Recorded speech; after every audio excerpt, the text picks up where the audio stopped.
Bonjour, je suis Mickaël Ferrari, fondateur du blog Esprit Riche, et dans cette vidéo, je voudrais partager avec vous 3 trucs pour réduire vos impôts, réduire votre imposition, voire même ne pas payer d'impôts.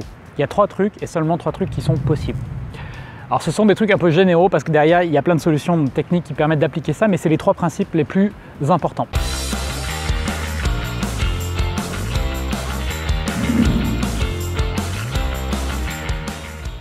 Le premier principe, et c'est ce que font parfois certaines personnes, c'est de ne pas gagner d'argent. Donc si vous ne gagnez pas d'argent, vous n'allez pas payer d'impôts. Alors ça peut paraître un peu idiot de dire ça, mais c'est pourtant une solution qu'utilisent beaucoup de gens. Ce n'est pas forcément la meilleure solution, en tout cas la solution la plus intelligente à long terme, mais c'est une des possibilités. Si vous réduisez vos revenus, et que vous vivez sur votre épargne, vous n'allez pas payer d'impôts. Donc voilà la première idée. Elle est un peu stupide, je suis d'accord, mais regardez les deux autres. La seconde idée, c'est que vous allez devoir avoir des charges à mettre en face.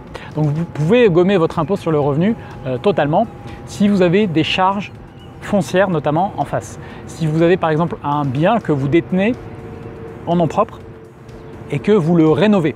Donc vous investissez de l'argent que vous empruntez ou que vous prenez sur votre épargne pour améliorer ce bien, pour le rénover. Et donc dans ce cas-là, ça va venir en déduction de votre revenu, et donc vous allez pouvoir réduire, voire même annuler votre impôt sur le revenu grâce à cette approche. Troisième aspect, qui est un peu moins connu et qui marche aussi pourtant très bien, c'est d'investir et d'acquérir uniquement la nue propriété d'un investissement. C'est-à-dire que vous allez faire un investissement et vous allez acquérir les murs, mais vous n'allez pas toucher les loyers. Donc ça ne va pas vous permettre de réduire votre impôt, mais ça va éviter de l'augmenter. Donc c'est une technique qui est utilisée par pas mal d'investisseurs. Donc ce qu'ils vont faire, c'est qu'ils vont donc acheter la nue propriété, ils vont trouver un autre investisseur pour acheter avec eux l'opération. L'autre investisseur va toucher les loyers, donc il va utiliser ce qui s'appelle l'usufruit. Il va ce qu'on appelle jouir du bien, et donc il va bénéficier des loyers.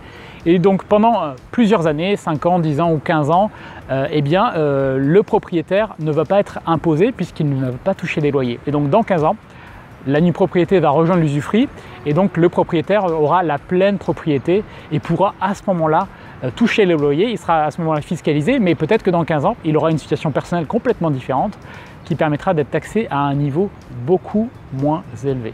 Donc voilà 3 moyens très simples de réduire votre impôt, ou en tout cas de ne pas l'augmenter. Donc réfléchissez à ça et je vous retrouve avec grand plaisir pour une prochaine vidéo. Salut! Téléchargez mon guide gratuit pour démarrer sur le chemin de l'indépendance financière.